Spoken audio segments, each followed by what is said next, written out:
বাড়ি থেকে কোনো ব্যক্তি পথে নামার সময় যদি বলে যাই, দেখবেন গুরুজনরা বারণ করে, এই যাই বলিস না, বল আসি। তার মানে কি, আসি মানে সে আবার আসবে। কিন্তু আজ যাই কথাটা শুনে কুন্তী পিসিমা মনে মনে ভাবছে, কৃষ্ণ তো কোনোদিন এমন কথা বলে না, তবে আজ কেন বললো আমি যাই? তবে কি আজ চলে গেলে আর আসবে না? পিসিমা, যাবার আগে আমি তোমায় দুটি বর দিয়ে যাব, তুমি আমার কাছে বর চেয়ে নাও। বলো কি চাও? কুন্তী পিসিমা মনে মনে ভাবছে, কৃষ্ণ, চলে যদি তুমি যাও, তোমাকে ধরার ক্ষমতা তো আমার নেই, তবে বর যদি দিতেই চাও।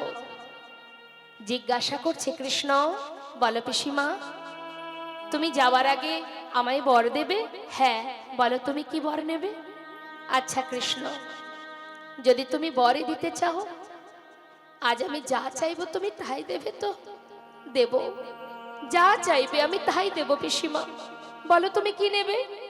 কৃষ্ণ, এতদিন আমার দুঃখ কষ্ট ছিল, তাই তুমি আমার সঙ্গে ছিলে, আমার 5 পুত্রের সাথে বন্ধুর মতো ছিলে। আজ সমস্ত দুঃখের অবসান ঘটে গেছে, তাই তুমি চলে যাচ্ছ। কৃষ্ণ, তবে যাওয়ার আগে যদি তুমি বর দিতেই চাও, এই বরে দিয়ে যাও। এই সোনার সিংহাসনে পরিত্যাগ করে আর যে কটা দিন এই ধরাতে আমি বেঁচে থাকবো, জগতে আর যত দুঃখ কষ্ট যন্ত্রণা বেদনা আছে, সবটুকু তুমি আমায় দিয়ে যাও। এক মুহূর্তের জন্য তুমি আমায় সুখ দিও না কৃষ্ণ। যে সুখ পেলে কৃষ্ণ হারা হতে হয়, আমি তো সে সুখ চাই না। পাশে দাঁড়িয়ে আছে ভীম। ভীম বলছে, মা, সারা জীবন আমরা কষ্ট করলাম, কত কষ্ট পেয়েছি আমরা, সবে মাত্র দাদা রাজা হলো, একটু সুখের নাগাল পেলাম, তোমার কি কষ্ট পেয়ে স্বাদ মেটেনি মা? তুমি আবার কেন দুঃখ চাইছো? মা বললেন, ওরে ভীম, এতদিন দুঃখ ছিল বলে কৃষ্ণ সহায় ছিল, আজ সুখের নাগাল পেতে না পেতেই কৃষ্ণ আমাদের ছেড়ে চলে যাচ্ছে। বাবা বল, ওই সোনার সিংহাসনে বসে চিরতরে কৃষ্ণ হারা হওয়া, নাকি কৃষ্ণকে সাথে করে সারা জীবন জঙ্গলে থাকা ভালো? আমি সে সুখ চাই না যে সুখের মধ্যে কৃষ্ণ নেই। আমি চাই না যুধিষ্ঠির, নেমে আয় বাবা, ওই সিংহাসনে বসলে চিরতরে কৃষ্ণ তোদের ছেড়ে চলে যাবে। এত বড় ত্যাগ দেখে ভগবান রথ থেকে নেমে এলেন, পিসিমাকে জড়িয়ে ধরে বললেন, পিসিমা, তুমি আমাকে এত ভালোবাসো, আমার জন্য রাজ সিংহাসন ত্যাগ করতে চাও, আমি তোমার ভালোবাসায় বাধা পড়ে গেলাম পিসিমা। যখনই আমাকে ডাকবে, স্মরণ করবে, আমি তোমার কাছে এসে ধরা দেব। পিসিমাকে সান্ত্বনা দেওয়ার পর ভগবান রথে উঠে যখন চলে যাচ্ছে, পিছন থেকে আর এক মা চিৎকার করে উঠে বললেন, মাধব, মাধব, মাধব, একটু দাঁড়াও মাধব।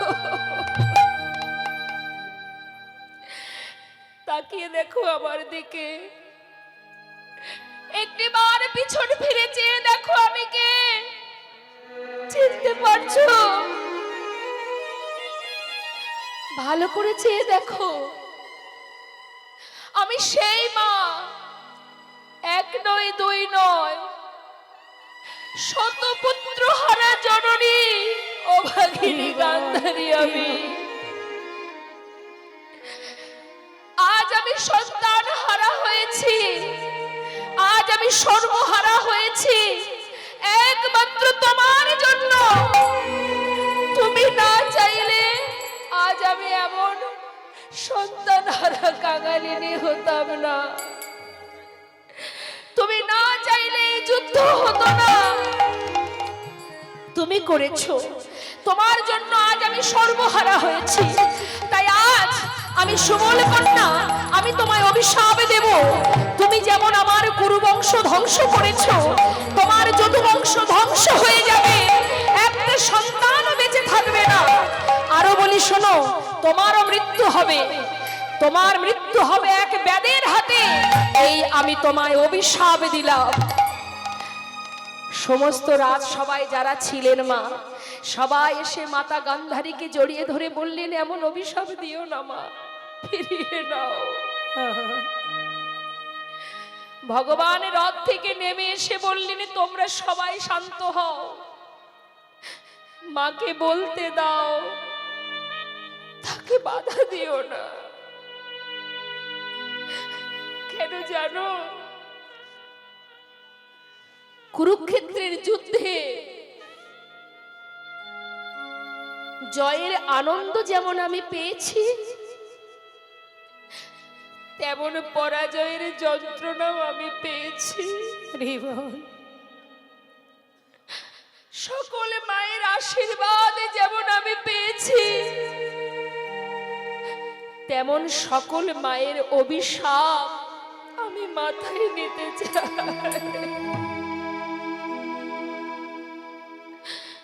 তোমরা শান্ত হও। মাতা গান্ধারীর কাছে গিয়ে ভগবান কৃষ্ণচন্দ্র বলে উঠলেন, মা, তোমার কথাই সত্য হবে। তুমি যা বলেছ মা, তোমার কথাই সত্য হবে। তোমার বাক্য আমি শিরোধার্য করলাম। 56 কোটি যদুবংশ ভগবানের সন্তান মা। তারা যখন পরিপূর্ণ যৌবন বয়স হলো, তারা এতটাই অবাধ্য হলো, গুরুজনকে সম্মান করে না, শ্রদ্ধা ভক্তি করে না। এই 56 কোটি যদুবংশের মধ্যে একটি সন্তান ছিল যার দেখতে অনেকটা মেয়েদের মতো। তাই তাকে সুন্দর করে কাপড় পরিয়ে পেটের উপরে একটা কড়া বেঁধে দিয়ে চললেন জঙ্গলে। সমস্ত মুনি ঋষি যারা সাধনায় রত যুগ যুগ ধরে, তাদের কাছে নিয়ে গেছে ওই পেটের উপরে কড়া বেঁধে সেই সন্তানকে, যার নাম শাম্ভ। যখন নিয়ে গেছে মা, ওই শাম্ভকে নিয়ে গিয়ে ওই 56 কোটি যদুবংশের সন্তানেরা মুনি ঋষিকে বলছে, এই যে ও মুনিবর, যুগ যুগ ধরে সাধনা করছো, বলো না এর গর্ভে কে জন্ম নেবে? এখন মুনি ঋষিরা কিন্তু বাবা সবই বোঝেন।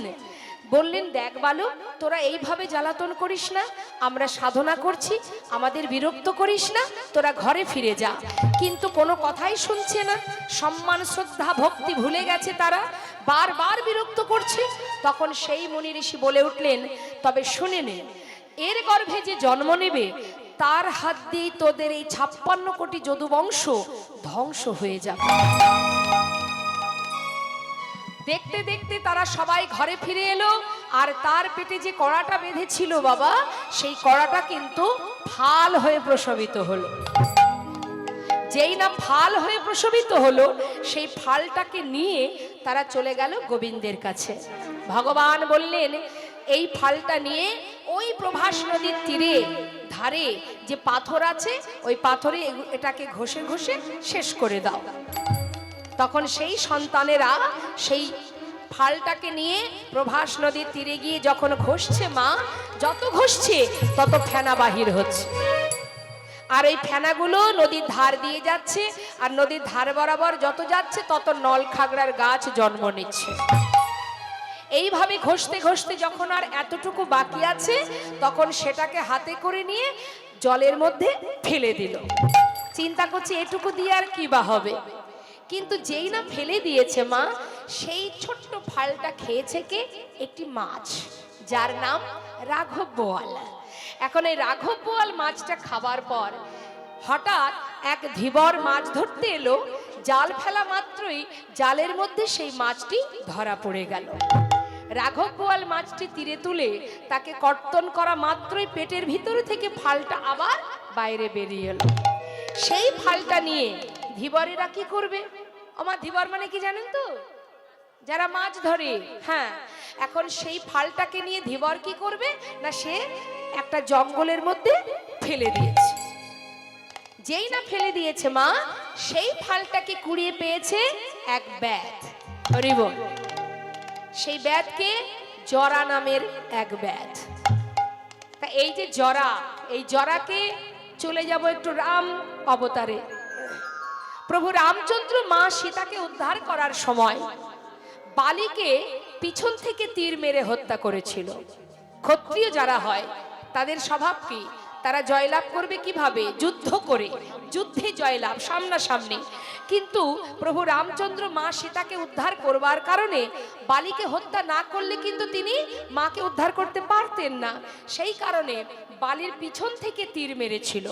কিন্তু বালির সন্তান মানে বালিপুত্র যে অঙ্গদ, সে কিন্তু জানতো না যে কে আমার পিতাকে মেরেছে। প্রভু রামচন্দ্রকে মা সীতার উদ্ধারের জন্য বিভিন্নভাবে সহযোগিতা করেছিলেন। তাই প্রভু খুশি হয়ে অঙ্গদকে বলেছিল, অঙ্গদ, তুমি আমার কর্মে এতটাই নিযুক্ত ছিলে সীতাকে উদ্ধার করার জন্য, তুমি যেভাবে আমাকে সহযোগিতা করেছো আমি সন্তুষ্ট তোমার সেবায়, তুমি আমার কাছে বর চেয়ে নাও। সেই অঙ্গদ বলেছিল, হে প্রভু, তুমি যদি আমাকে বর দেবে তবে এই বর দাও, কি না, যে আমার পিতাকে পিছন থেকে তীর মেরে হত্যা করেছে আমিও যেন তাকে তীর মেরে হত্যা করতে পারিনি। তাই গৌর হরি বল। ভগবান বললেন, তথাস্তু, তাই হবে, তোমার মনোবাঞ্ছা পূর্ণ হবে। ভগবান কোনো কর্মের কারণে যদি সাজা নেয় মা, তাহলে একবার আমাদের নিজেদের কথা ভাবুন। আমরাও কিন্তু বাবা পদে পদে অপরাধ করে যাচ্ছি, জ্ঞানেও করছি অজ্ঞানেও করছি। তাহলে আমাদের জন্য কত সাজা লেখা আছে মা। হরি বল, হরি বল। তাই আজ ভগবান তিনি প্রভাস নদীর তীরে যজ্ঞ করেছিলেন। এই যে 56 কোটি যদুবংশ, এরা সবাই মারা যাবে কিভাবে? ওই প্রভাস নদীর তীরে তারা যখন সবাই যাবে, তাদের মধ্যে প্রথমে হবে মুখে মুখে কথা কাটাকাটি, তারপরে হবে সেই সেখানে প্রাণ হারাবে। এটাই ছিল ভগবানের সেই মধুর লীলা। তিনি সব কিছু সুন্দর করে সাজিয়ে নিয়ে তিনি বৃন্দাবন ছেড়ে চলে গেলেন দ্বারকায়। নিতাই গৌর হরি বল, হরি বল। সকল ভক্তের কাছে নিবেদন, আমরা তো লীলা আস্বাদন করছি, সেই সাথে সাথে একটা কথা বলবো। আপনাদের কাছে কমিটির ভক্তবৃন্দ যাচ্ছে, এই মহতি হরিবাসর এটা তো 1-2 দিনের ব্যাপার নয় মা, অনেক দিনেরই ব্যাপার। যিনি বিশ্ব ব্রহ্মাণ্ডের মালিক, তিনি সবকিছুর মালিক হয়েও ভক্তের কিঞ্চিত ভিক্ষা, ভক্ত যেটুকু দেন, যেমন ভাবে দেন তাতেই খুশি হন। তাই সাত্বিক দান শ্রেষ্ঠ দান, হরিবাসরে দান দিও কিঞ্চিত, না করিও বঞ্চিত। তবে একটা কথা বলবো, কৃপণতা করবেন না, কারণ আপনার কাছে যতটুকু যা আছে সবে কিন্তু তার কৃপায়, অর্থাৎ তিনি সবই জানেন। তাই ভগবানের সেবায় মুক্ত হস্তে দান করবেন। যাচ্ছে কমিটির ভক্তবৃন্দ, তারা সবাই আপনাদের কাছে দাঁড়ে দাঁড়ে যাচ্ছে, বঞ্চিত করবেন না। এটাই হলো উপযুক্ত সময়, দান করলে তার একটা পুণ্য অর্জন হয়। তবে একটা কথা বলবো, দানের পিছনে কোনো উদ্দেশ্য রাখবেন না। হ্যাঁ, উদ্দেশ্য করতে নেই, আমার এটা যেন হয় ওটা যেন হয়, চাইবার কোনো দরকার নেই মা। না চাইতেই সব পাওয়া যায়। কৃষ্ণ ভক্ত সুদামা যে কৃষ্ণের কাছে কোনোদিন কিচ্ছু চাইনি, সেই ভগবান কৃষ্ণের রাজ সিংহাসনে বসেছিলেন কৃষ্ণের ভক্ত সুদামা। তাই চাইবার কোনো দরকার নেই, শুধু এইটুকু প্রার্থনা করুন, তুমি যেটুকু আমাকে দিয়েছো তার থেকে কিঞ্চিত তোমায় দিলাম, যেন তোমার সেবায় লাগে। এই প্রার্থনা নিয়ে প্রাণ ভরে সবাই দান করবেন, কেউ বঞ্চিত করবেন না। দানের যতটুকু দান করবেন তার দ্বিগুণ ফিরে পাবেন যদি মুক্ত হস্তে সাত্বিক মনে দান করেন। কেমন কথা কেউ বলবেন না, মন দিয়ে লীলা শ্রবণ করুন। এবার দেখুন মা, বৃন্দাবনে যখন গোবিন্দ চলে গেলেন, বৃন্দাবন থেকে চলে যাবার পর বৃন্দাবনের কি অবস্থা? শ্রীমতী রাধারানী আমার, ক্ষণে চৈতন্য ক্ষণে অচৈতন্য। রাধারানী চোখের জলে মাটি সুন্দর করে মৃত্তিকা ভিজিয়ে তার উপরে প্রাণবধূর বদন চিত্র অঙ্কন করছে, ছবি আঁকছে। মা, এখানে কেউ আছে ভালো ছবি আঁকতে পারে? একটু হাত তুলে দেখাবেন। কে ভালো ছবি আঁকতে পারে? আস্তে আস্তে। শ্রীমতী রাধারানী, মন দেবেন কথার মধ্যে, পদাবলিতে একটু মন দেবেন। শ্রীমতী রাধারানী চিত্র অঙ্কন করছেন গোবিন্দের। কি হচ্ছে বাবা? চিত্র অঙ্কন করছে কিভাবে? শ্রীমতী রাধারানী কৃষ্ণ কৃষ্ণ বলি কাঁদে বাহু তুলি, মরমে দারুণ ব্যথা। কৃষ্ণ কৃষ্ণ বলি ওই কাঁদে বাহু তুলি,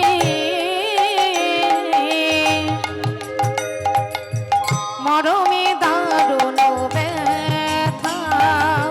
মৃত্তিকায় পদে মূরতি আঁকিয়া কহে তার সনে কথা। ওই না মৃত্তিকার পরে মূরতি আঁকিয়া কহে তার সনে কথা।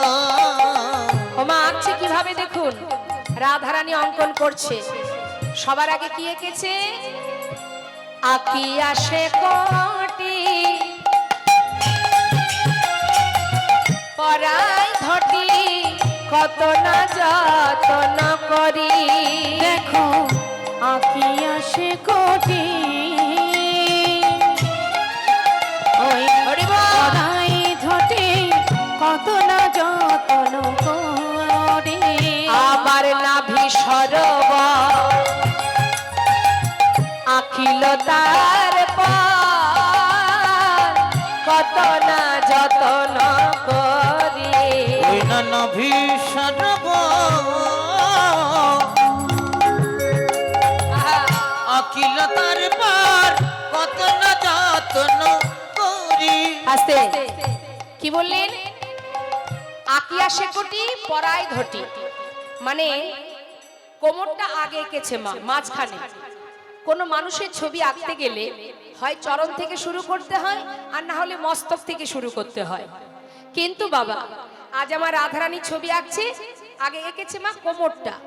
কেমন ভজন দেখুন, যেই না কোমরটা এঁকেছে, নাভি সরোবর এঁকেছে, ঠিক সেই সময় সখীরা ধরেছে। এই রায়, রায় এ তোর কেমন আঁকা ছিরি বল? এইভাবে কেউ ছবি আঁকে? আরে ছবি আঁকতে গেলে হয় কেউ মস্তক থেকে অঙ্কন করে, না হলে কেউ চরণ থেকে অঙ্কন করে, মাঝখান থেকে কেউ ছবি আঁকে। কিরে, গুরু ধরে চিত্র অঙ্কন শিখেছিলি, ভুলে গেছিস? শ্রীমতী রাধারানী বলেছেন ললিতারে, না না আমি ভুলি নাই। আচ্ছা তাহলে মস্তক থেকে আঁকলি না কেন? আগে তো বদনটা আঁকতে পারতিস। ওরে ললিতা রে,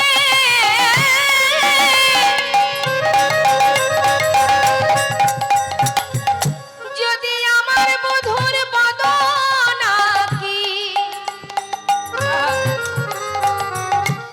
ওই জোড়া ভুরু বাঁকা নয়ন যদি একবার আমি দেখি,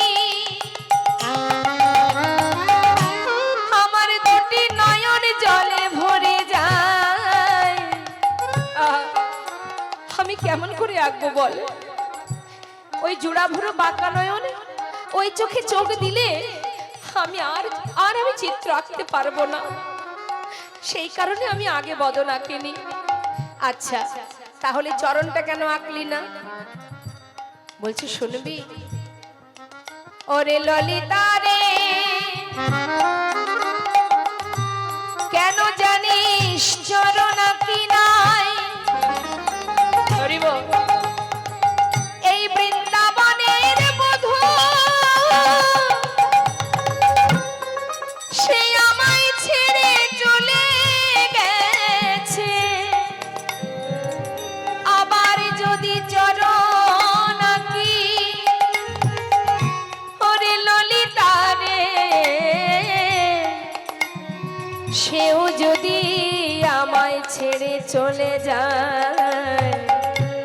তবে বল সখী আমার কি বা হবে উপায়। সেই জন্য চরণ আঁকিনি। চরণ আঁকলে যদি সেও চলে যায়, আমি কি নিয়ে এই ব্রজে রইব, বল কি নিয়ে এই ব্রজে রইব, চরণে দিলে যদি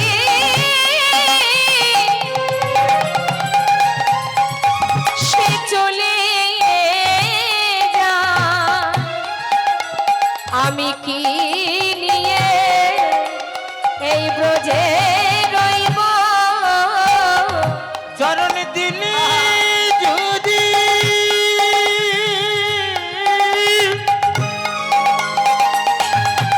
হরিব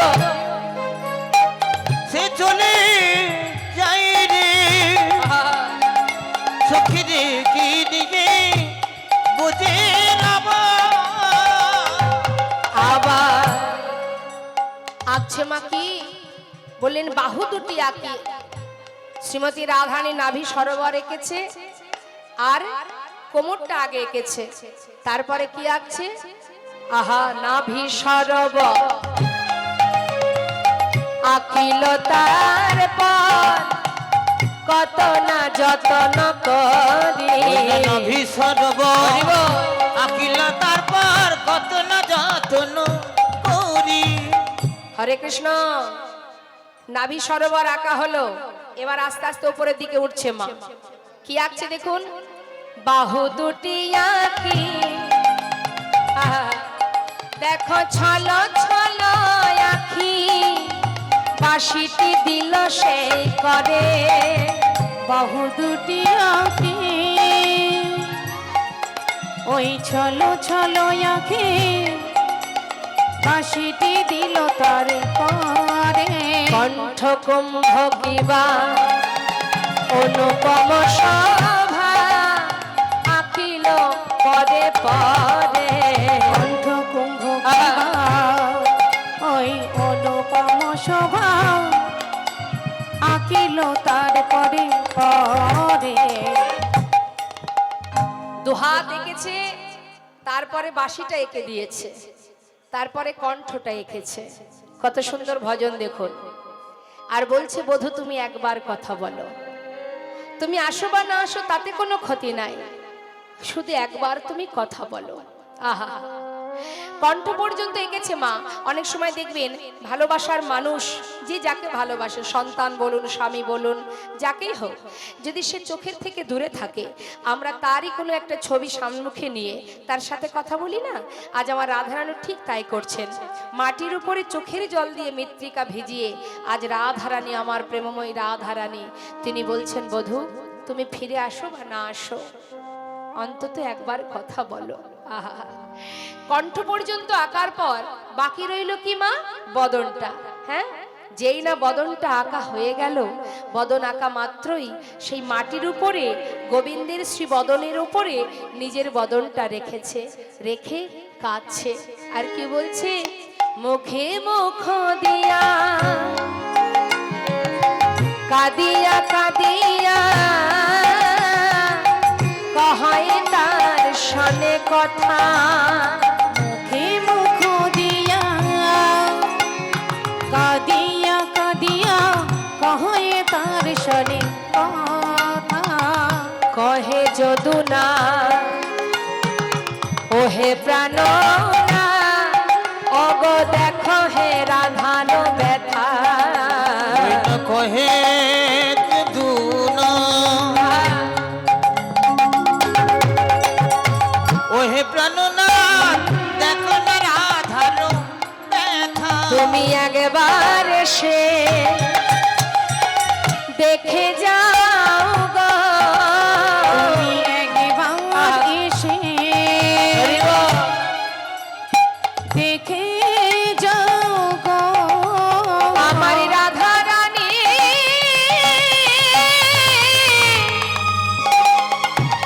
ও সে কেমন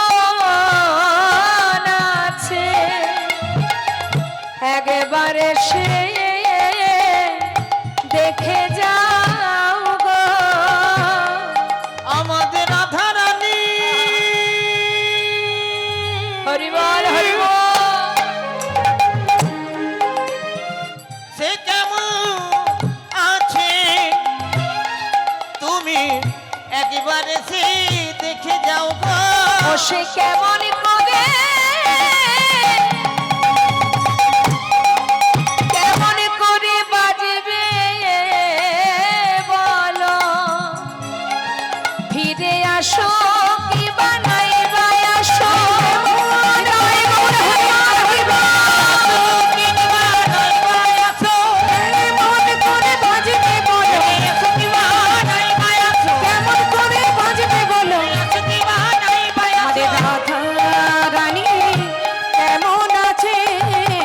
ওই না কহে যদুনা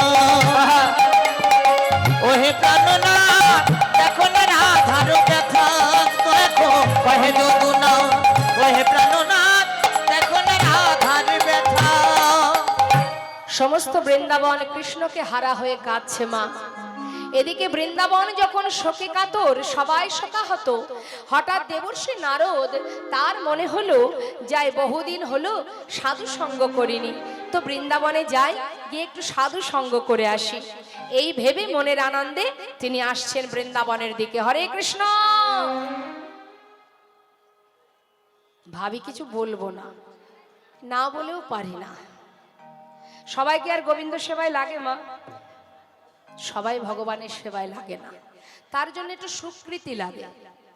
কৃষ্ণ নাম কৃষ্ণামৃত, অর্থাৎ কৃষ্ণামৃত, কৃষ্ণ কথামৃত আস্বাদন করতে গেলে, গ্রহণ করতে গেলে একটু মন দেবেন, কৃষ্ণ কথামৃত এই অমৃত গ্রহণ করতে গেলে তার সুপাত্রের দরকার হয়।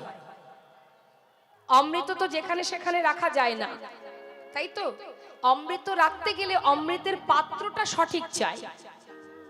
তা সেই পাত্রটা যার আছে সে অমৃত নিতে পারবে, আর যার পাত্র নেই সে অমৃত গ্রহণ করতে পারবে না। তা অমৃত নেওয়ার জন্য সুকৃতি লাগে, সবাই পারে না। এখন মা যশোমতী দীপাবলির দিন প্রদীপ নিয়ে যাচ্ছেন যমুনায় ভাসাবে।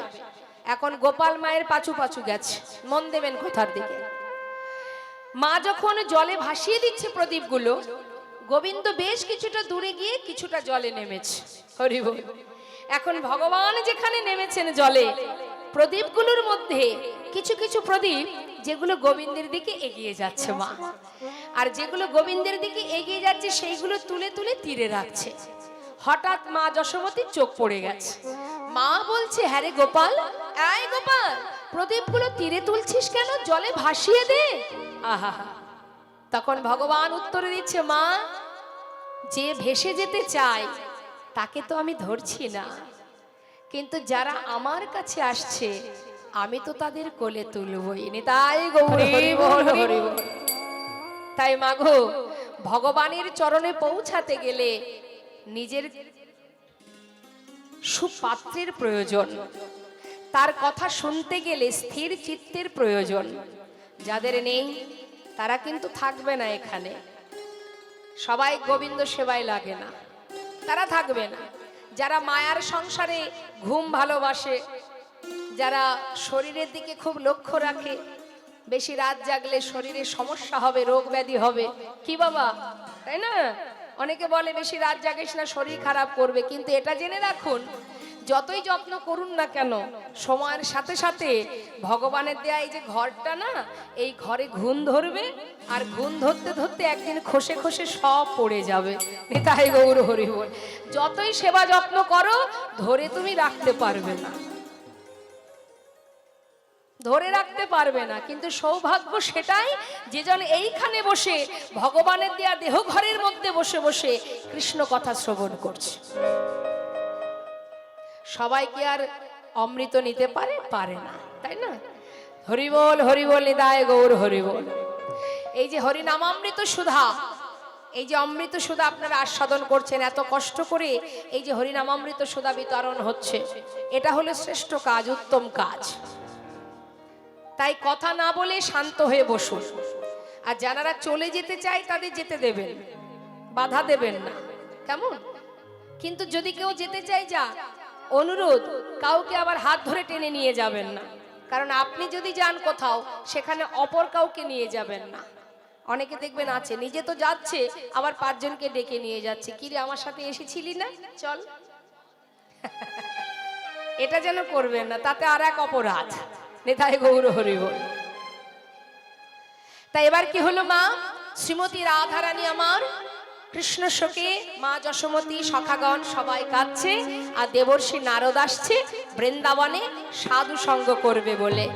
বিধির নন্দন আজি চিন্তা মনে মনে, বিধির নন্দন আজি চিন্তা মনে মনে, নারদ চলে যায়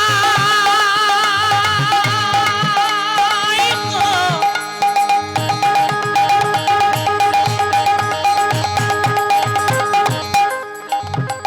ওই বৃন্দাবনের পথে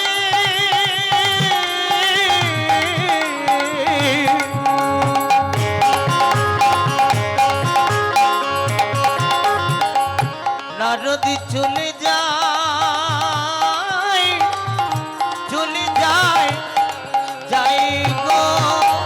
হে হে হে হে হে হে হে হে। আহা বিধির নন্দন আজি চিন্তা মনে মনে, ধীর নন্দন আজ চিন্তি মনে মনে। কথা রহু কৃষ্ণ ভক্ত হেরিব নয়নে, কথরহ কৃষ্ণ ভক্ত হেরিব নয়নে, ওই না কোথায় নহু কৃষ্ণ ভক্ত হেরিব নয়নে। এত চিন্ত দেবী ঋষি ঢেকিতে করিয়া, এত চিন্ত দেবী ঋষি দেখিতে চড়িয়া, একচিত দেবর সে ঢেকিতে চড়িয়া। দেখিতে দেখিতে যায় উলসিত হইয়া, দেখিতে দেখিতে যায় উলসিত হইয়া, ওই না দেখিতে দেখিতে যাই উল্লসিত হইয়া। সাধু সঙ্গ করবে বলে বা চারিদিকে দেখছে কোথায় আছে সাধু সঙ্গ, সেখানে গিয়ে ভক্ত সঙ্গ করব। তা মনের আনন্দে চারিদিকে দেখতে দেখতে যাচ্ছে কোন দিকে, বৃন্দাবনের দিকে। এখন যত এগিয়ে যাচ্ছে বৃন্দাবনের দিকে, একটা তাপ এসে তার গায়ে লাগছে। এখন যেই না তাপ লেগেছে গায়ে, দেবর্ষি নারদ ভাবছে এই তাপটা কিসের, চারিদিকে খুঁজছে তাপটা কোথা থেকে আসছে। পথে চলতে গিয়ে মা যদি কখনো কোনো দিক থেকে তাপ আসে, আমরা দেখি না যে কোথাও কি আগুন ধরে গেল, দেখি তো চারিদিকে যেমন তাকিয়ে দেখি, দেবর্ষি নারদও ঠিক তদ্রূপ তাপটা তার গায়ে লাগছে বলে চারিদিকে তাকিয়ে তাকিয়ে দেখছে। তপ্তদর্শী দেবী ঋষি চারিপানে চায়, তপ্তদর্শী দেবী ঋষি চারিপানে যায়, কোথা হতে তাপ আসে লাগে মোর গায়, কোথা হতে তাপ আসে লাগে মোর গায়ে। কোথা হতে তাপ আসি লাগে মোর গায়ে। কোথা থেকে তাপটা আসছে ভাবতে ভাবতে যখন বৃন্দাবনের ভিতরে চলেছে, মা ভিতরে প্রবেশ করেছে। ভিতরে প্রবেশ করবার পর দেখছে কি না, সমস্ত বৃন্দাবনবাসী কৃষ্ণহারা হয়ে কাঁদছে, সবাই কাঁদছে। সবাইকে কাঁদতে দেখে দেবর্ষি নারদ মনে মনে বলছে, হে গোবিন্দ, এ আমি কি দেখছি, আজ বৃন্দাবনে না এলে আমি জানতে পারতাম না। এতদিন ভেবেছিলাম আমি তোমার বড় ভক্ত, আমি বেশি ভালোবাসি তোমায়, কিন্তু আজ বৃন্দাবনে না এলে দেখতে পেতাম না, বুঝতে পারতাম না যে আমার থেকে বড় ভক্ত এই বৃন্দাবনে আছে। তুমি তো দ্বারকায় রাজা হয়ে বসে আছো, কিন্তু আজ বৃন্দাবনবাসী তোমার জন্য কাঁদছে। আমি কি দেখছি, হে প্রভু, তুমি রাজা হয়ে কত সুখে আছো, একটি বারের জন্য বৃন্দাবনের কথা কি তোমার মনে পড়ছে না? দেবর্ষি নারদ আর নিজেকে স্থির রাখতে পারছে না মা, মনে মনে ভাবছে, প্রভু আজ আমি তোমাকে উচিত শিক্ষা দেব। সবাইকে কাঁদিয়ে আর কত মানুষের, কত জনার কাছ থেকে তুমি অভিশাপ কুড়াবে। কুরুক্ষেত্রের মাঠে মা গান্ধারীর অভিশাপ, সকল মায়ের অভিশাপ, আজ বৃন্দাবনবাসী কাঁদছে, তাদের প্রত্যেকটি চোখের জলের যন্ত্রণা কষ্ট তোমার জীবনে অভিশাপ। আর কত অভিশাপ তুমি নেবে গোবিন্দ? আমিও দেখতে চাই তুমি দ্বারকার রাজা হয়ে কত সুখে আছো। তাই দেবর্ষি নারদ বৃন্দাবনের সকলে ব্রজবাসী ব্রজবাসিনী আবল বৃদ্ধ বনিতা সবাই কাঁদছে গোবিন্দের জন্য। তাই দেবর্ষি নারদ দেরি না করে বৃন্দাবন থেকে দ্বারকা অভিমুখে যাত্রা করলেন। আর নিজের বীণাকে বললেন, ওরে বীণা, আজ থেকে প্রভুর নাম আর গাইবি না, আজ থেকে নাম করবি রাধানা। ভুলে যাই না যে নাম করলে কাঁদতে হয়। বলো বলো যন্ত্র ওই রাধা নামী মন্ত্র, বলো বলো যন্ত্র ওই রাধা নামী মন্ত্র, যাগ যজ্ঞ ব্রত পূজা কিছু নাহি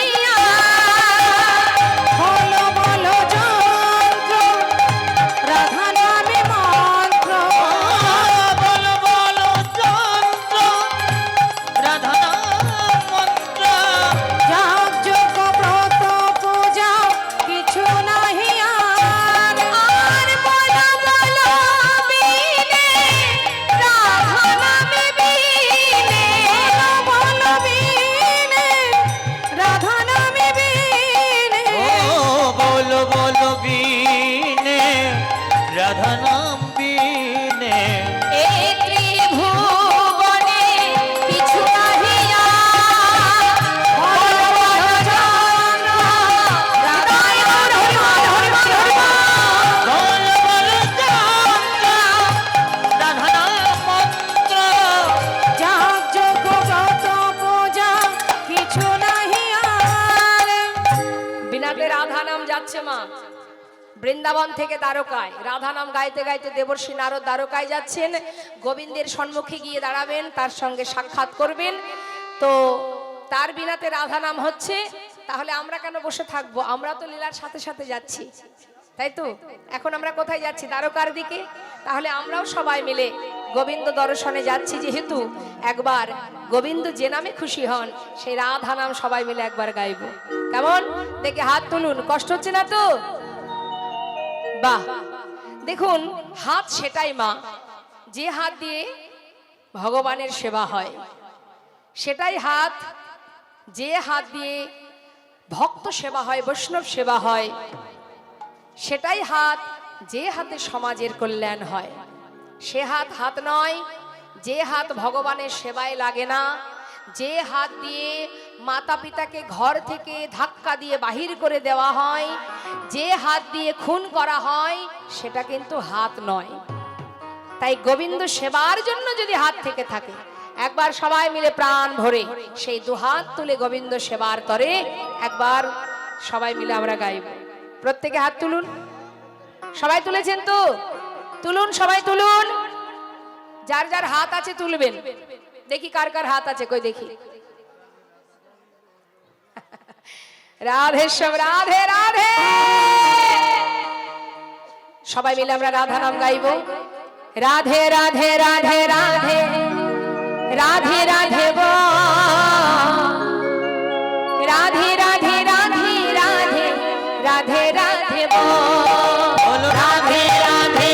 আরে তালে দিয়ে রাধে রাধে রাধে রাধে রাধে রাধে বল, রাধে রাধে রাধে রাধে রাধে রাধে বল, রাধে রাধে রাধে রাধে রাধে রাধে বল, রাধে রাধে রাধে রাধে রাধে রাধে বল, রাধে রাধে রাধে রাধে রাধে রাধে বল, রাধে রাধে রাধে রাধে রাধে রাধে বল, রাধে রাধে রাধে রাধে রাধে রাধে বল, রাধে রাধে রাধে রাধে রাধে রাধে বল। হে রাধে রাধে রাধে পিছন দিকে একটু হাত তুলো। রাধে রাধে রাধে রাধে রাধে রাধে হে রাধে রাধে রাধে রাধে রাধে রাধে বল, রাধে রাধে রাধে রাধে রাধে রাধে বল, বৃন্দাবন কি রাধে রাধে যমুনা মাই কি। সবাই মিলে রাধে রাধে বলুন, জোরে জোরে বলবেন। হাত না তুললে জোর আসবে না। তুলুন হাত উচ্চ স্বরে, তালে তালে। বৃন্দাবন কি যমুনা মাই কি। আরে একটু জোরে। বৃন্দাবন কি যমুনা মাই কি, রাধা কুণ্ড কি শ্যাম কুণ্ড কি, গোবিন্দ বিলাস বন কি, মধুবন কি, নিধুবন কি, কেশি ঘাট কি, বংশী বাট কি, মোহনবান কি, মাধবীবান কি, লৌহবান কি, তাম্রবান কি, तमालबान की, आगे पीछे दाहिने बाएं बोल बाल में ऊपर नीचे बोलो राधे राधे राधे राधे राधे राधे बोल राधे राधे राधे राधे राधे राधे बोल राधे राधे राधे राधे राधे राधे बोल हे राधे राधे राधे राधे राधे राधे राधे बोल রাধে শ্যাম জয় রাধে রাধে।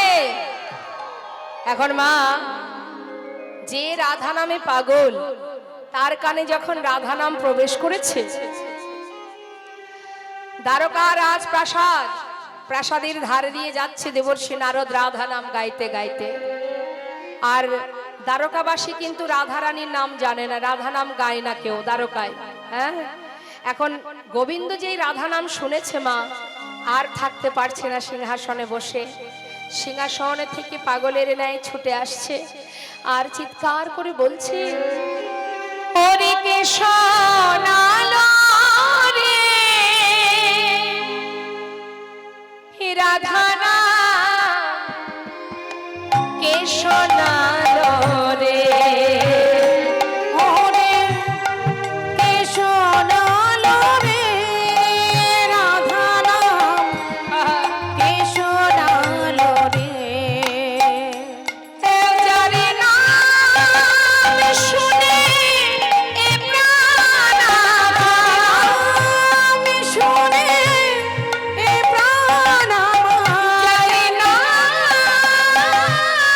শুনে এ প্রাণ আমার, যারে নাম শুনে এ প্রাণ আমার, আকুল কইল রে রাধা কে শোনালো রে রাধা নাম কে শোনালো রে রাধা নাম কে শোনালো রে।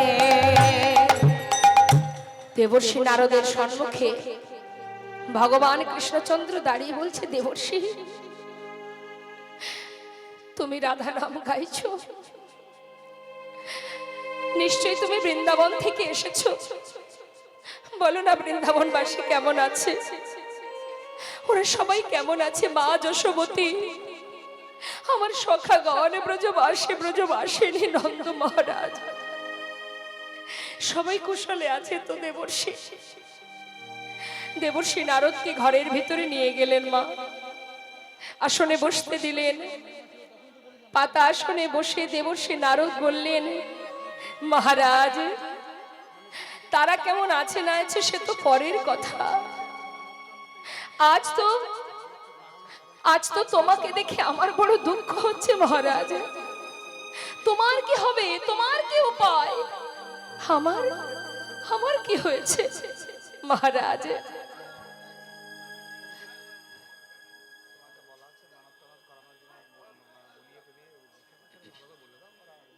হরে কৃষ্ণ। সকল ভক্তের কাছে নিবেদন, যদি কারোর মনে কোনো কিছু বাসনা থেকে থাকে ভগবানের চরণে জানান, মানত করতে পারেন।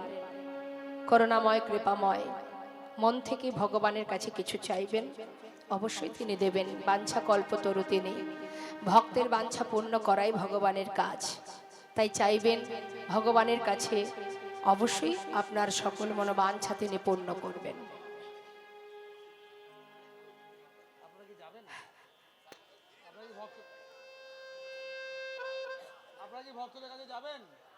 আমি তো বলে দিয়েছি। দেবশ্রী নারদ বলছে, প্রভু যদি অপরাধ থেকে মুক্তি পেতে হয় তাহলে তোমাকে যজ্ঞ করতে হবে। যজ্ঞ কেন বলছেন মা? যাতে বৃন্দাবনবাসী আসতে পারে, যাতে প্রভুর সঙ্গে সাক্ষাৎ হয়। তাই বলছেন, শোনো মা, শোনো প্রভু, তুমি যজ্ঞ করো। যজ্ঞ করলে কি হবে? যজ্ঞ করলে শুনে নাও, হরিবল। তাই দেবশ্রী নারদ প্রভুকে বলছেন, শোনো, তুমি কি করবে জানো? তোমাকে যজ্ঞ করতে হবে। তো কিভাবে যজ্ঞ করতে হবে শোনো। ত্রেতায় রামে রাজা ছিল, অশ্বমের যজ্ঞ কইল। ত্রেতায় রামে রাজা ছিল, দশমীর যজ্ঞ হলো দানব্রত যোগ্য হবে রে। মহারাজ দানব্রত যজ্ঞ হবে রে। মহারাজ দানবত যোগ্য হবে। তুমি যে যজ্ঞ করবে তার নাম হবে দানব্রত যজ্ঞ। তা দানব্রত যজ্ঞের নিয়ম কি মা? শোনো শোনো, যখন তুমি যজ্ঞ করবে, যে জন যা চাইবে হাসি মুখে দিতে হবে। যে জন যা চাইবে হাসি মুখে দিতে হবে। যে জনে চাইবে হাসি মুখে দিতে হবে। দান করিবে হাসি মুখে। মহারাজ দান করিবে হাসি মুখে। মহারাজ দান করিবে হাসি মুখে। শোনো মহারাজ, তুমি যখন দান করবে হাসি মুখে দান করবে, কৃপণতা করবে না। আরো বলি শোনো, দান দিতে দিতে যখন তোমার সব ফুরিয়ে যাবে তখন কি করবে জানো? শোনো, সব শেষে দান দিয়া ভিক্ষার ঝুলি কাঁধে লইয়া। শেষে দান দিয়া ভিক্ষার ঝুলি কাঁধে লইয়া। সব শেষে দান দিয়া ভিক্ষার ঝুলি কাঁধে লইয়া। ভিক্ষা মেঘে খাবে মন সুখে। ভিক্ষা মেঘে খাবে মন সুখে। মহারাজ ভিক্ষা মেঘে খাবে কোনো সুখে। এই যে মহারাজ বলি, দান ব্রতের এই তো রীতি। দানব্রতের এই তো আস্তে রীতি। বলছে তুমি দান করবে, দান করতে করতে যখন তোমার সব ফুরিয়ে যাবে, দান করার পরে মানুষের মনে অহংকার আসে মা, দেখবেন কেউ যদি বস্ত্র দান করে, অন্ন দান করে, তার ভিতরে অহংকার জন্মায়। তাই বলছে দান করবার পর তুমি ভিক্ষা করবে। ভিক্ষা করলে কি হবে? তোমার দানের অহংকার দূরে যাবে। দানের অহংকার দূরে যাবে। দানের অহংকার দূরে যাবে। দানের অহংকার দূরে যাবে। দানের প্রতি এই তো রীতি, দানের অহংকার দূরে যাবে। দানব্রতের এই তো রীতি। বলি শোনো শোনো হে রাজা, শোনো হে রাজন, দানব্রতের এই তো রীতি। এই তো রীতি। তোমার দানের অহংকার দূরে যাবে। আর অহংকার দূরে যাবে। ভিক্ষা মেঘে খাবে মন সুখে। মহারাজ ভিক্ষা মেঘে খাবে মন সুখে। নারদের কথা শুনে কহে দেবে চিন্তামণি, নিমন্ত্রণের ভার কেবা লবে। তাহা শুনি মোহন কয়, চিন্তা কেন দয়াময়, দেবর্ষিরে ভার দাও এবে। নিমন্ত্রণের দায়িত্বটা দেবর্ষিকে দিয়ে দাও। মুনি ঋষি আহা দেবর্ষি নারদ, তার উপরে দায়িত্ব দিয়ে দাও। সে ত্রিভুবন নিমন্ত্রণ করে আসবে। এবার নিমন্ত্রণের দায়িত্বটা দেবর্ষিকে দিয়ে গোবিন্দ আমার প্রভাস নদীর তীরে যজ্ঞাগার তৈরি করলেন বিশ্বকর্মাকে স্মরণ করে। আর দেবর্ষি নারদ স্বর্গমর্ত পাতাল নিমন্ত্রণ সেরে এবার অবশেষে যাচ্ছেন বৃন্দাবনে। কিন্তু যাবার আগে যখন নিমন্ত্রণ করে নিমন্ত্রণের পত্র দিয়েছে মা, বৃন্দাবনবাসীর জন্য পত্র লেখেনি। তাই বলরাম বলেছিল, ভাই সব জায়গায় নিমন্ত্রণ করলি কিন্তু বৃন্দাবনের জন্য নিমন্ত্রণ পত্র লিখবি না? বলরামের কথা শুনে গোবিন্দ বলেছিল, দাদা সবাইকে নিমন্ত্রণ করলে আসবে, কিন্তু বিনা নিমন্ত্রণে যে আসে সেই হচ্ছে প্রকৃত আপনজন, ভালোবাসার জন। তাই আমি পত্র লিখিনি। তুমি বলছো যখন, আমি মায়ের জন্য পত্র লিখব। তাই মাতা পিতার জন্য পত্র লিখে দেবর্ষির হাতে দিলেন মা। দেবর্ষি নারদ সেই পত্র নিয়ে সবাইকে নিমন্ত্রণ করে অবশেষে এলেন বৃন্দাবনে। বৃন্দাবনে এসে মা যশোমতীকে খবর দিল। এদিকে শ্রীমতী রাধারানী আমার, তিনি ক্ষণে চৈতন্য ক্ষণে অচৈতন্য। সখীরা সবাই চিৎকার করে ডাকছে, রাধে ওরে বিশ্বভানু রাজনন্দিনী, রাধে রাধে রাধে রাধে রাধে। ওঠ রাই ওঠ, আর কাঁদিস না। ওই দেখ দেবর্ষি এসেছে দ্বারকা থেকে। সে কেমন আছে, তোর বধূ কেমন আছে সে খবর এনেছে। চল একবার গিয়ে আমরা সবাই জেনে আসি তোর বধূ কেমন আছে। শ্রীমতী রাধারানী বলছে, দেবর্ষি আমার বধূ কেমন আছে? তুমি দ্বারকা থেকে এসেছো তাই না, বলো না সে কেমন আছে।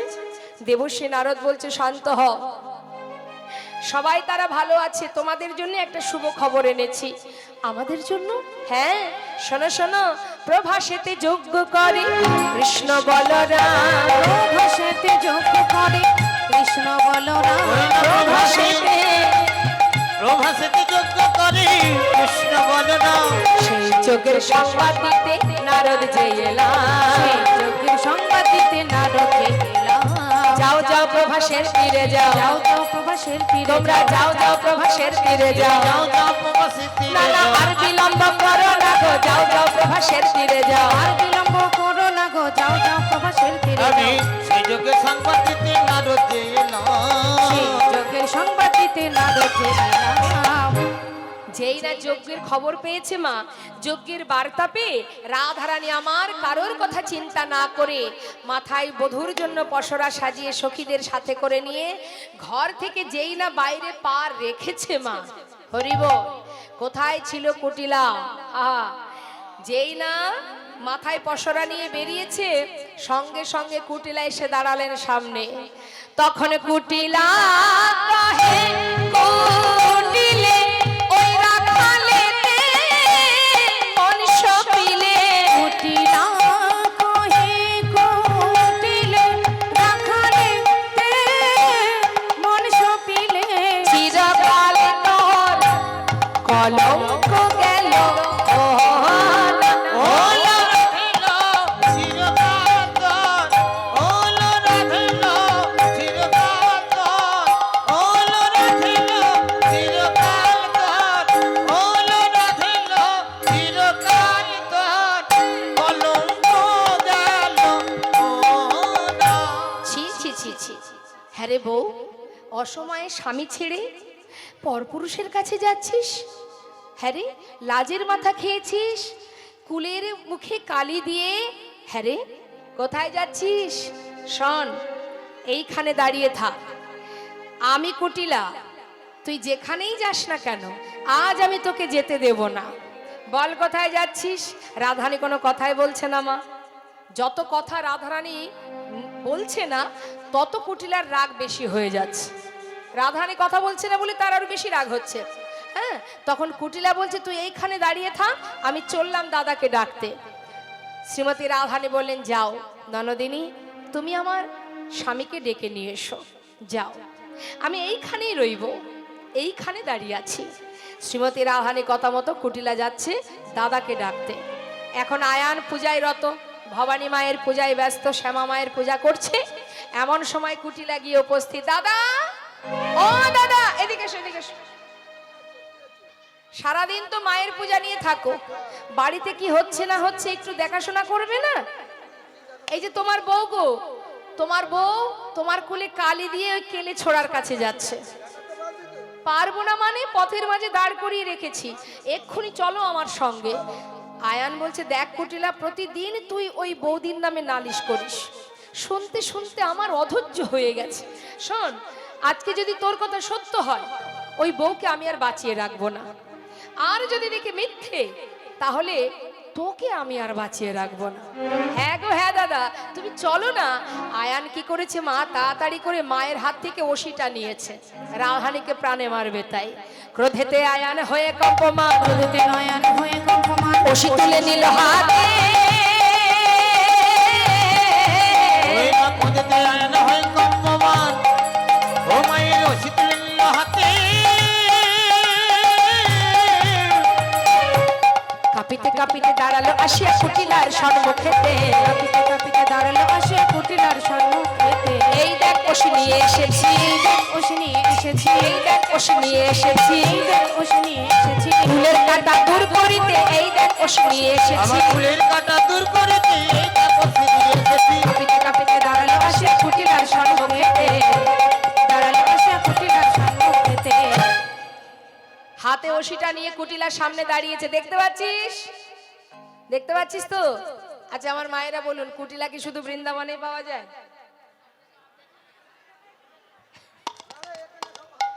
যে অন্যের ভালো সইতে পারে না সেই তো কুটিলা। সব জায়গায় আছে এগুলো, তাই না? ঘরে ঘরে আছে। এখন কুটিলা তাড়াতাড়ি করে দাদার হাত ধরে যাচ্ছে। এখন আয়ান কুটিলার কথা মতো যেই না রাধারানীর সামনে এসেছে, রাধারানী পসরা নিয়ে দাঁড়িয়ে আছে পথের মাঝখানে। তাই না দেখে আয়ান বলছে, ছি ছি ছি ছি ছি, নিজের স্বামী ছেড়ে পরপুরুষের কাছে যাচ্ছিস? নিজপতি তেজি পরপতি ভোজি, নিজপতি তেজি পরপতি ভোজি, নিজপতি তেজি পরপতি ভোজি, দেবী পার্বতী ভোজি, রাখালো স্বামী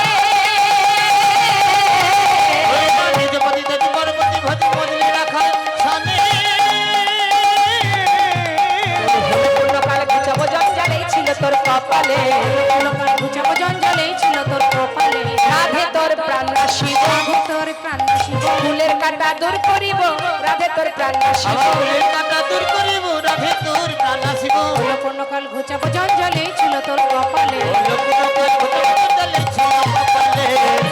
আর তোকে বাঁচিয়ে রাখবো না পাপের ভান্ডার পুড়ে গেছে তোকে প্রাণে মেরে মানে মায়ের চরণে বলি দিয়ে তারপরে ঘরে যাব এই বলে যেই না আয়ান ওষি তুলতে যাবে তার আগেই শ্রীমতী রাধারানী আমার মনে মনে ভাবলেন আয়ানকে পুরাবের কথা মনে করাতে হবে তাই যোগমায়াকে স্মরণ করে তিনি কি করলেন তাড়াতাড়ি করে কালী মূরতি হয়ে দাঁড়ালেন শ্রীমতী রাধারানী নবকদম্বিনী যিনি রসের পরিপাটি নবকদম্বিনী যিনি রসের পরিপাটি নীল শাড়ি খসাইয়া পরায় অরুন্ধতী নীল শাড়ি খসাইয়া পরায় অরুন্ধতী কালী মূরতি হয়ে রাই দাঁড়াইল কালী মূরতি হয়ে রায় দাঁড়াইল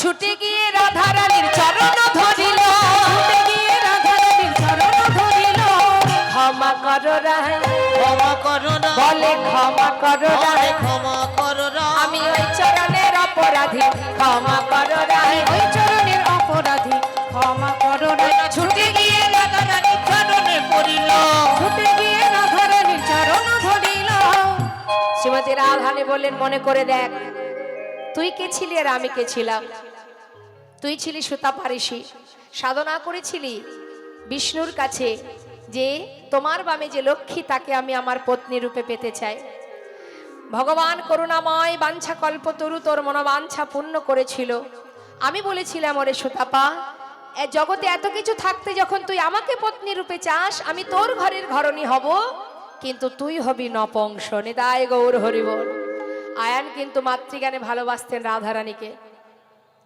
সেই আয়ানের হলো চৈতন্য চৈতন্য হওয়া মাত্রই রাধারানীর চরণ ধরে বললেন আমায় ক্ষমা করে দাও হে ব্রজেশ্বরী আমি বুঝতে পারিনি আজ আমার ভুল ভেঙে গেছে শুধু তোমার কাছে একটি নিবেদন মৃত্যুকালে যেন তোমাদের যুগল দর্শন পায়নি তাই গৌর হরিবল হরিবল জটিলা কুটিলাও ঠিক তদ্রূপ একই কামনা করলেন রাধারানীর চরণে দুজনের কাছ থেকে বিদায় নিয়ে শ্রীমতী রাধারানী শোকে বেষ্টিত হয়ে চলে এলেন মা দ্বারকায় হরিবল হরিবল দ্বারকার চারটি দ্বার প্রথম দ্বারে মা যশোমতী দ্বিতীয় দ্বারে নন্দ উপানন্দ ব্রজবাসীগণ তৃতীয় দ্বারে সখাগণ আর চতুর্থ দ্বারে রাধারানী অষ্টসখীগণ এখন অষ্টসখী বেষ্টিত রাধারানী দ্বারে এসে দাঁড়িয়ে বলছে আয় দাঁড়ি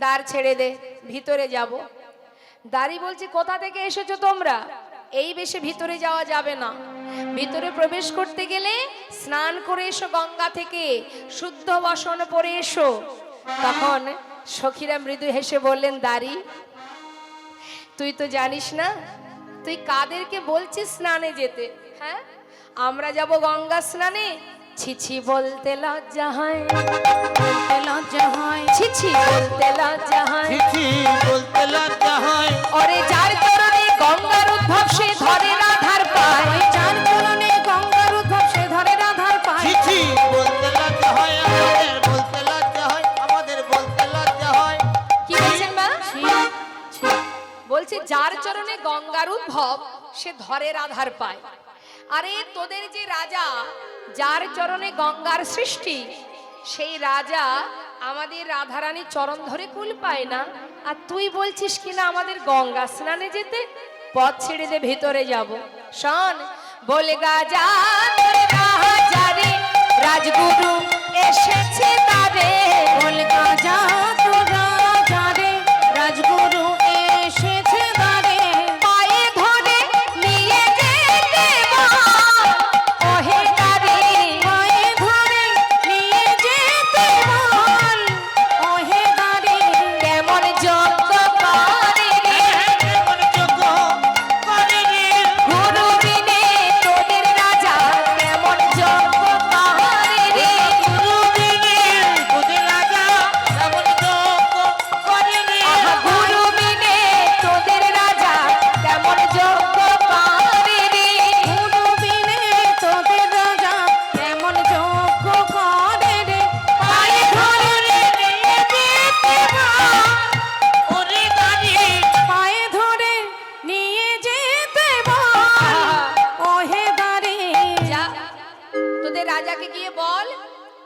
গুরুদেব এসেছেন, গুরুকে প্রণাম করে গুরুকে বরণ করে যেন ভেতরে নিয়ে যায়।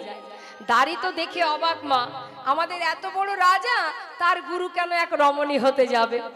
সখীরা বলছে, হাঁ করে দেখছিস কি? যা যা, রাজাকে গিয়ে বল যেন দ্বার থেকে গুরুকে বরণ করে নিয়ে যায়। আর এদিকে সখাগণ কানাই কানাই বলে দ্বারে দাঁড়িয়ে কাঁদছে। চারটে দ্বারই বন্ধ, লেখা আছে প্রবেশ নিষেধ। স্বর্গমর্ত পাতালের যত ভক্ত তারা সবাই আগে চলে গেছে, সবাই চলে গেল, কিন্তু দ্বার তো বন্ধ মা।